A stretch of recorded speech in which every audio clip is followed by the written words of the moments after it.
અંકલેશ્વરમાં આવાદર ગામે વાછરડીનો શિકાર કરનાર દીપડો પાંજરે પુરાયો. વન વિભાગ દ્વારા ગોઠવવામાં આવ્યું હતું પાંજરું.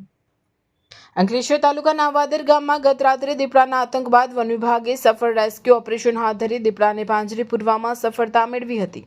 2 દિવસ પહેલા મોડી રાત્રિના ગામના તબેલા પર હુમલો કરી દીપડાએ 3 વાછરડા પર હુમલો કરતા એકનું મારણ કર્યું હતું, જ્યારે બીજું વાછરડું ઈજાગ્રસ્ત બન્યું હતું. તબેલા માલિક કાંતિભાઈ પટેલે તાત્કાલિક વન વિભાગને જાણ કરતા વન વિભાગે ઘટના સ્થળે પહોંચી પાંજરું ગોઠવ્યું હતું. ઘટનાની ગંભીરતાને પગલે ન્યૂઝની ટીમ સ્થળ પર પહોંચી અને સમગ્ર ઘટનાનું કવરેજ કરતા જ દીપડો પાંજરાની અંદર હતો એની જાણ થઈ. આ જાણની સાથે જ વન વિભાગની ટીમનો સંપર્ક કરવામાં આવ્યો. દીપડો પાંજરે પુરાયો હોવાની જાણ થતાં આજુબાજુના ગામોમાંથી 700થી વધુ લોકો સ્થળ પર દીપડાને જોવા ઉમટી પડ્યા હતા.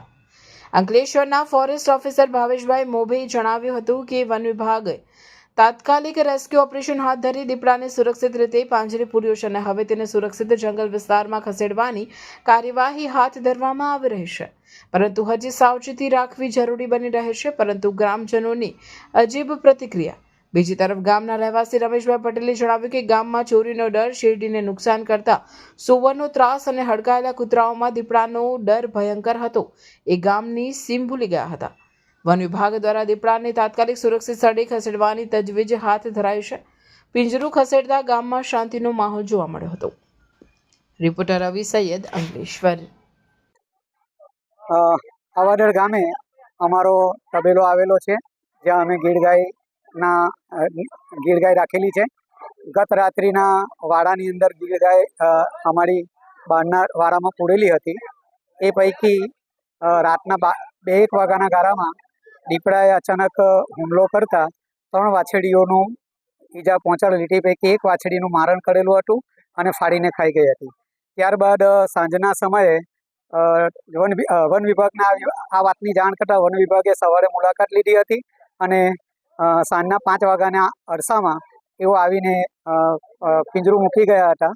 અને પિંજરાની અંદર મૂકીને ગયા પછી લગભગ 7-8 વાગ્યાના ગાળામાં દીપડો ફરી પાછો તબેલા પર દેખા દીધી હતી અને પિંજરામાં પૂરાયો હતો. એનાથી આવાદર ગામના લોકોની અંદર, આસપાસના ગામના લોકોની અંદર થોડીક શાંતિ થઈ છે. પરંતુ હજી પણ આવા ઘણા બધા દીપડાઓ આવાદર ગામ અને પારડી મોખા ગામની સીમમાં હોવાની સંભાવનાઓ રહેલી છે. નમસ્કાર, હું બી ઉમપ સામાજિક વનીકરણ વિભાગ અંકલેશ્વર, વન વિભાગ ભરૂચ. ગત રોજ જે આપણે કાંતિભાઈના ખેતરમાં જે વાછરડીનું મારણ થયેલું તથા એક વાછરડીને ઈજાગ્રસ્ત કરેલ દીપડા દ્વારા વન્ય પ્રાણી, તો તેને અનુસંધાને ગામ લોકોમાં તથા ખેડૂતની જે અરજીના અનુસંધાને અમે તાત્કાલિક પિંજરું ગોઠવી અને આજે રાત્રિના 8:30ના સુમારે જે માંસ પક્ષી જે વાછરડીનું મારણ કરનાર જે દીપડો છે એ પાંજરે પૂરેલ છે. એટલે આસપાસના તમામ ગામ લોકોને વિનંતી કે હવે કોઈ ભયનો માહોલ રહેલ નથી અને કોઈ ભયજનક હકીકત જણાયેલ નથી. એટલે તમામે સાવચેતીપૂર્વક રાત્રિના સમયે તેમ છતાં પણ બહાર નીકળતી વખતે એકલા અને નાના છોકરાને બહાર નીકળવાના રાત્રિના સમયે ના નીકળવું એવી હાલ પૂરતી હું તમને સૌને સાવચેતીપૂર્વક રહેવા માટે અપીલ કરું છું. અને હાલ કોઈ ડરવાની જરૂર નથી.